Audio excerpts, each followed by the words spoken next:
안녕하세요, 신상중학교 여러분. 자, 이번 시간에는 우리 물질의 특성 첫 번째 밀도에 대해서 한번 배워볼게요. 자, 우리 지난 시간에 물질의 특성이란 물질이 가지고 있는 여러 가지 성질 중에서 그 물질만이 갖고 있는 고유한 성질을 물질의 특성이라고 했죠. 그래서 이 물질의 특성을 이용하면 그 물질이 어떤 물질인지 알아낼 수 있고 순물질로 되어 있는지 혼합물로 되어 있는지까지도 알아낼 수 있다. 이런 거에 대한 설명을 했었고요. 자, 그 중에 물질의 특성 중에 이번 시간은 밀도. 자, 먼저 첫 번째. 밀도라는 건 무엇이냐면, 자, 밀도를 구할 때는 우리가 어떤 물질의 부피를 구하고 질량을 구해서 부피분의 질량을 계산한 값이 밀도예요.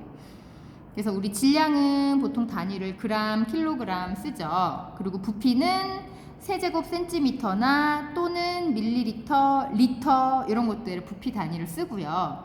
그래서 밀도는 그램 단위를 가진 질량을 세제곱 센티미터 단위인 부피로 나눈 것이기 때문에 밀도의 단위는 그램 퍼 세제곱 센티미터라는 단위를 써요.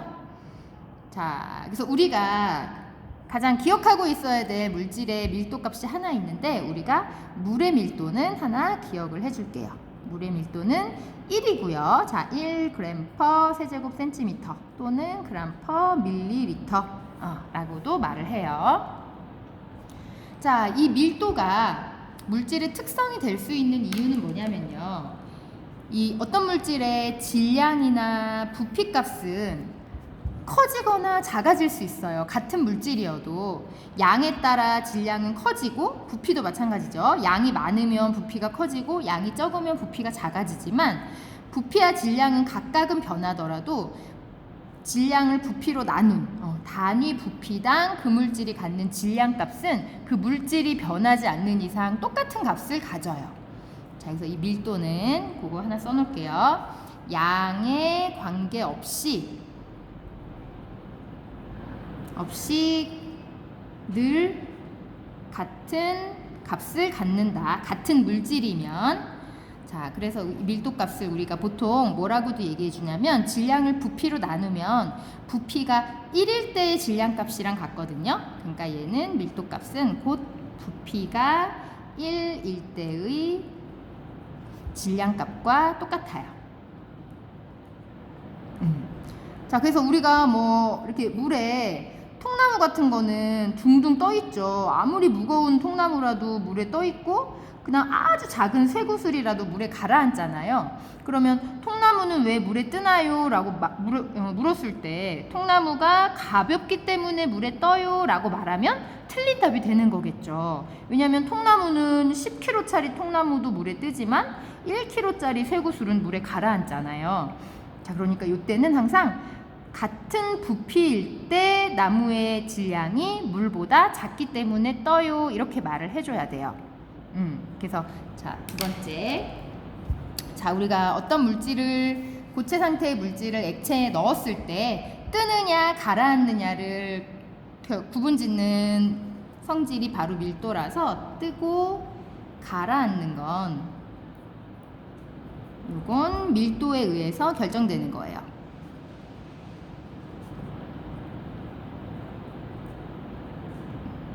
자, 그래서 밀도가 큰 물질이 가라앉게 돼요.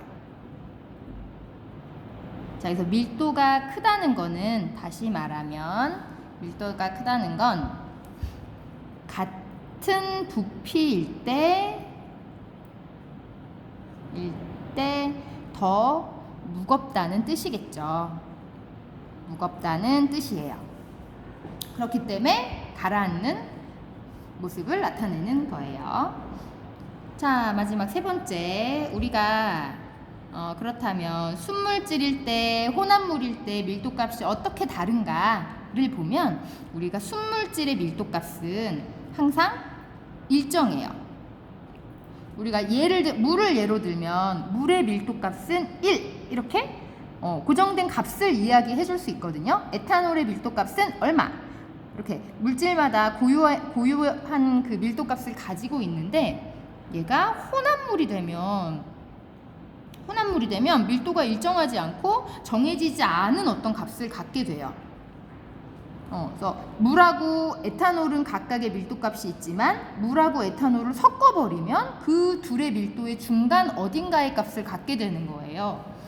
그래서 얘를 우리가 소금물을 한번 들어볼게요. 처음에는 물이었어요. 여기다가 물에다가 소금을 넣는 거예요. 소금을 넣었더니 그럼 얘는 소금물이 되겠죠. 그러면 물의 밀도가 있고 소금의 밀도가 있지만 얘네 둘을 섞으면 고정적이지 않은 밀도값을 갖게 되는 거예요. 그래서 밀도를 구할 때 밀도라는 게 부피분의 질량값이잖아요. 부피분의 질량값인데 물에다가 소금을 넣으면 질량은 물에다가 소금의 질량을 더한 값이랑 똑같아요. 소금 입자와 물 입자가 없어지거나 더해지지 않는 이상 그 질량은 어디로 가지 않고 그대로 소금물이 갖고 있게 돼요. 그러니까 예를 들면 물이 100g이었고 소금 만약에 3g이었다.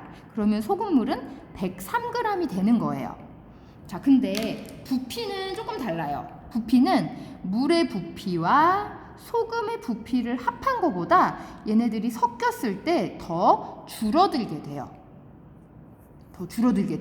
그러면 왜냐면 얘가 물이 처음에는 만약에 100ml였다. 그리고 소금의 부피는 한 3ml였다. 그러면 질량은 둘이 더한 만큼이 딱 맞게 나와야 되지만 부피는 이 물의 입자 사이에 소금 입자가 사이사이 끼어들면서 103 원래 둘의 부피를 합한 것보다도 조금 줄어드는 부피를 갖게 돼요. 그러면 실제로 이 소금물의 밀도는 질량은 많이 늘어나고 부피는 조금만 늘어나게 되면서 원래의 물의 밀도보다 조금 커지게 되는 거예요. 물의 밀도보다 커진다. 그래서 우리가 나중에 수업 시간에 실험을 해보겠지만 소금을 많이 넣을수록 밀도가 점점 더 커지게 돼요. 점점 증가함. 이런 모습을 볼 수 있어요. 자, 밀도의 설명은 여기까지 하고요. 나머지는 수업 시간에 더 이어서 설명하도록 할게요.